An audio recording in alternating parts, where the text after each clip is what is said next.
చల్లగా.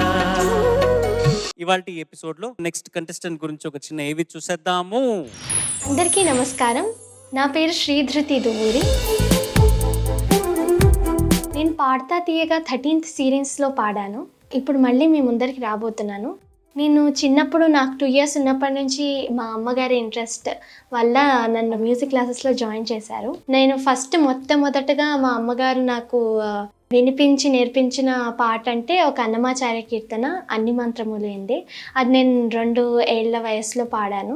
మా అమ్మ డ్రీమ్ ఫస్ట్ ఆఫ్ ఆల్ చిన్నప్పటి నుంచి పాడతా తీగలో పాడాలని, నేను పాడతా తీగలో పాడాలని చూడాలని.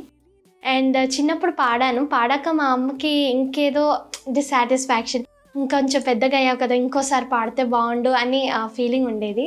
అలాంటిది ఇప్పుడు మళ్ళీ ఈటీవీ పాడతా తీగ సిల్వర్ జూబ్లీ 25 years మళ్ళీ జరుపుకుంటుంది పాడతా తీగ. సో ఆ సీజన్లో నేను పాడడము, నన్ను ఎంచుకోవడం నాకు చాలా ఆనందంగా ఉంది.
మీకు ఒక క్విక్ క్వశ్చన్ సార్.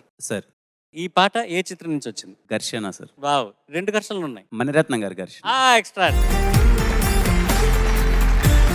పాటలో హీరోయిన్ ఎవరు? అమల గారు సార్. బాత్ హై sir, extraordinary. Final question sir, ఈ సినిమాలో మ్యూజిక్ డైరెక్టర్ ఎవరు? ఇది ఈజీనే సార్, కొంచెం ఇళయరాజా గారు. క్యా బాత్ హై, extraordinary. Judges, over to you. Sridhruti, చాలా ఎమోషనల్ కనెక్షన్ ఉంది మాకు శ్రీధృతితో. ఐఎమ్ షూర్ సార్ కి కూడా అలాగే అనిపిస్తుందేమో. శ్రీధృతి మైక్ పట్టుకుంటే బాబోయ్ అలసిపోతుందేమో అన్నంత చిన్నప్పటి నుంచి పాడడం చూసాము. అండ్ నౌ అక్కడ నుంచోటమే కాకుండా ఇంత టఫ్ సాంగ్ పాడి అందరి మెప్పు పొందావు చూడు. I'm really very proud of you. Thank you so much ma'am. All the best and welcome. ధన్యవాదాలు. శ్రీధృతి, నీ ఉడతల బ్యాచ్లో ఒక కొడతావు కదా, అవును సార్. బాగా హైట్ పెరిగిపోయామ్మా. ఈ సంగీత రంగంలో కూడా అంత హైట్ పెరగాలని నేను కోరుకుంటున్నాను.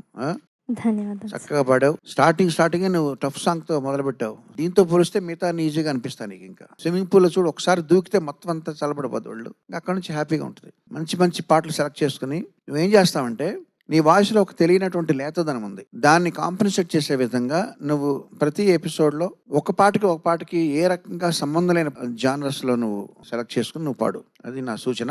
Okay sir. ఒక దాంట్లో ఫోక్ సాంగ్ అయితే, ఒక దాంట్లో వెస్ట్రన్, ఒక దాంట్లో ఇంకోటి ఫిలసాఫికల్, అలాగా రకరకాల నువ్వు పాటలు ట్రై చేయి. Okay sir. గుర్తుపెట్టుకో, మర్చిపోవద్దు. చూద్దాం, బాగా వస్తుంది. All the best you. God bless. ధన్యవాదాలు సార్. శ్రీధృతి, బాగా పాడావు. 90 పాళ్ళు బాగా పాడావు. 10 పాళ్ళు ఒక్కొక్క చోట కొంచెం నువ్వు మళ్ళీ సరిదిద్దుకోవాల్సిన అవసరం ఉంది అనిపించింది నాకు. చాలా బాగా పాడావు మిగతా అన్ని చోట్ల. ఎక్కడంటే ఆకులపై రాళ్ళ తర్వాత వచ్చే అదంతా ఉంది కదా, ఆ రాగం ఎంత బాగా పాడతావు అనుకున్నా, నిజంగా అంత బాగా పాడావు. నా అంచనాలకు తగినట్టుగా పాడావు. All the best. Welcome back to Padutha Theeyaga. ధన్యవాదాలు సార్.